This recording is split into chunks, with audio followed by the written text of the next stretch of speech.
Good day everyone, or mayong adlaw ka natong tanan. I am Jimboy Olarte, a real estate broker. Ginawa ko tong vlog na to dahil meron akong nakita sa Facebook na yung ahente daw ay nang scam ng property owner. Tinakbo yung down payment ng tenant. So, ang mga ganitong pangyayari, laging nangyayari talaga to sa ating bansa, lalo na sa real estate industry. Di masyadong regulated yung ating real estate industry. So, yung mga taong masasama ang loob, talagang may chance na mag-commit ng fraud or scam. Sa vlog na to, gusto ko kayong bigyan ng ilang tips pag ikaw ay nagpa-rent ng property or any real estate properties or pag ikaw naman ay naghahanap ng marentahan. For example, sa location ko ngayon, dito ako sa may MRT Shaw Boulevard. MRT Shaw Boulevard. Okay. Oh, yan po ay ang Greenfield District. Sa location ko ngayon, maraming mga property owner na nagpapaupa ng kanilang mga property or kondo. And then maraming ding mga employees naghahanap ng marentahan or mauupahan. Kasi malapit dito yung Ortigas Center, maraming mga business offices. And then dito sa Greenfield, marami ding mga employees. So marami talagang naghahanap ng marentahan. Balik tayo sa subject matter natin. Tips pag ikaw ay property owner, lalo na wala ka sa Pilipinas, ikaw ay OFW or nasa ibang bansa ka. Siyempre, maghahanap kayo ng mapagkatiwalaan. Magbibigay kayo ng SPA or yung Special Power of Attorney. Please, pag nagbigay kayo ng SPA, make sure ng yung binigyan nyo, yung agent kasi under the law ang tawag doon, yung binigyan nyo ng kapangyarihan to transact in your behalf. Tapos ang tawag sa inyo is principal. Pag nagbigay kayo ng authority or power sa agent, huwag nyo nang ilagay yung authorized siyang mag-receive ng payment. Bakit? Dahil sa practice, ito yung na-experience ko at na-notice ko. Minsan, kahit mabait yung tao, pag malaking pera ang ini-involve, naku, pero talagang alam mo na, hindi lahat ng tao mabait pa rin sa harap ng kumikinang na salapi. So, yun ang advice ko sa inyo, wag nyo silang bigyan ng authority na mag-receive ng pera. Yung administration, ibigay nyo na lahat. Pero yung receiving of the rental payments or yung proceeds ng property, wag nyong ibigay sa SPA. Advice ko lang yan as real estate broker sa mga nakikita kong nangyayari sa ating bansa na maraming fraud. So, okay. So, ayan, pag kayo ay nagbigay ng SPA, so wag nyo talagang ilagay yung authorize yung agent na mag-receive ng payment. Okay. Next one is para naman sa mga naghahanap ng marentahan or mauupahan. For example, dito sa pinakita ko kayo na dito sa Ortigas and Greenfield, meron talagang mga ahente or scammer na pinipressure kayo mag-down daw kasi nga marami daw gustong i-reserve yung unit para hindi daw kayo mauunahan. Well, kinagamit naman namin yan kasi ako nasa real estate ako.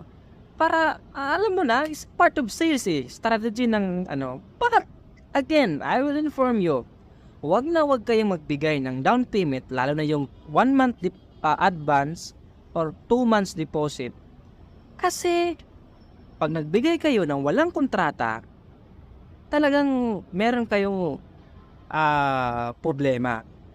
Kasi pag hindi nyo inuna yung kontrata, makupramas yung karapatan nyo sa unit. And then, make sure na yung tao nagpakilala siya daw ay ang owner, na meron siya talaga siyang katibayan or document na siya talaga yung totoong may-ari ng unit. Pwede kayo mag-inquire sa property management ng kondo.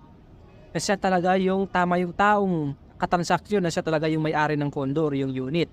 At kung hindi naman talaga siya at kung wala naman yung owner, kung sino man nagpapakilalang siya daw ay naka-SPA or siya daw yung agent ng may-ari, hanapan nyo sila ng SPA para ma-secure yung inyong legal rights or interest sa property na yan kung rentahan nyo.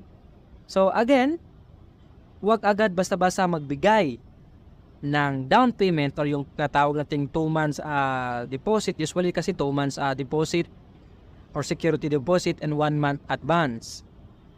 And then next is wag kayong tawag dyan mahiyang maghanap or mapagod maghanap ng broker sa inyong mga real estate needs. For example, pag kayo'y lessor or property owner, maghanap ka ng broker para yung katransaction mo is talagang regulated siya ng government.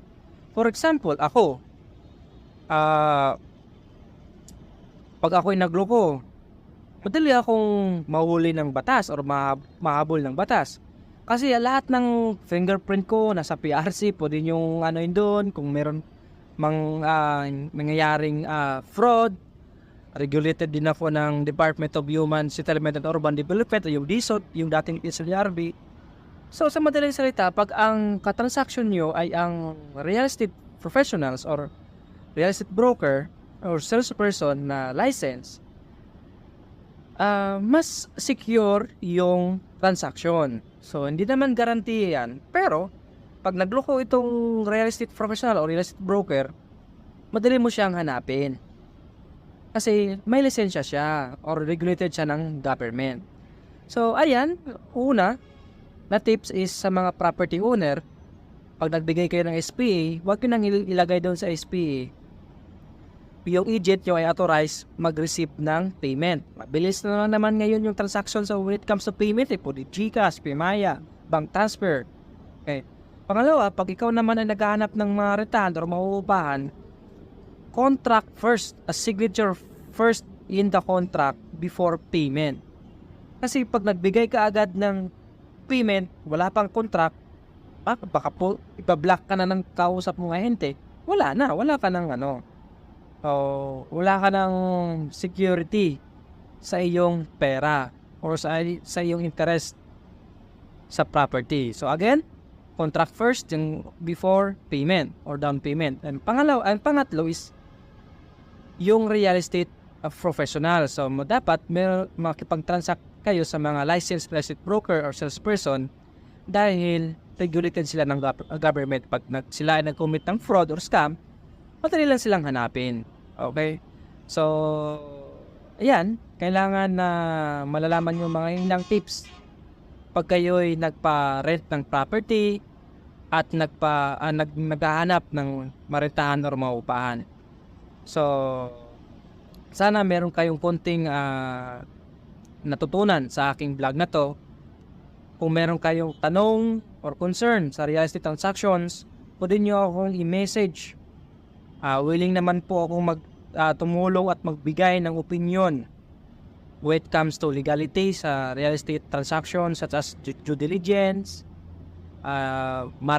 marketing strategy para sa mga property owners para ma-realize yung kanilang profit or kumita sila kahit papaano man lang, lalo na sa sitwasyon ngayon sa rental properties. Mga strategy para mabilis nating mahanapan ng tenant yung property. So just message me.